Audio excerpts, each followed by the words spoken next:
শুভেচ্ছা জানাচ্ছি। আমি ফয়সাল জামান। আজকে আমরা খুব সিম্পল একটা বিষয় শিখবো। গত পর্বে আমরা শিখেছিলাম টেক্সট আন্ডারলাইন অথবা হচ্ছে টেক্সট ডেকোরেশন জিনিসটা শিখেছিলাম। আজকে আমরা টেক্সট ডেকোরেশনের মধ্যে খুব সহজ একটা বিষয় শিখবো, সেটা হচ্ছে লেটার স্পেসিং এবং word spacing. So letter spacing হচ্ছে আমরা একটা প্যারাগ্রাফ ট্যাগ পি ট্যাগ নিচ্ছি। পি ট্যাগের ভিতরে হচ্ছে লগারিথমে আমরা 500 না 200 ওয়ার্ডে আমরা একটা টেক্সট নিচ্ছি। আচ্ছা, এইটা যখন আমরা দেখবো 200 টু মাচ কন্টেন্ট। আচ্ছা, এতটুকুই নিই। আচ্ছা, আমরা দেখতে পাচ্ছি এখানে পি ট্যাগের ভেতরে কিছু কন্টেন্ট আছে। এই কন্টেন্টগুলো আমরা এবার যে প্রপার্টিটা ইউজ করব সেটা পি ট্যাগকে সিলেক্টর হিসেবে নিয়ে আমরা লেটার স্পেসিং ইউজ করবো। LETT আর লেটার স্পেসিং। লেটার স্পেসিং যদি দিলে কি হয়, একটা লেটার থেকে আরেকটা লেটারের ভিতরে যে স্পেস ক্রিয়েট করবে ও সাধারণত, ঠিক আছে।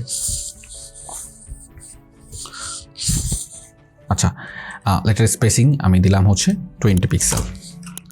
20 পিক্সেল দিলে কি হয়, একটা লেটার থেকে আরেকটা লেটারের ভিতরে স্পেস ক্রিয়েট করবে। দেখুন, একটা বিদঘুটে অবস্থা করে ফেলছে, ঠিক আছে। একটা লেটার থেকে আরেকটা লেটারের ভিতরে কিন্তু একটা 20 পিক্সেল গ্যাপ ক্রিয়েট করেছে।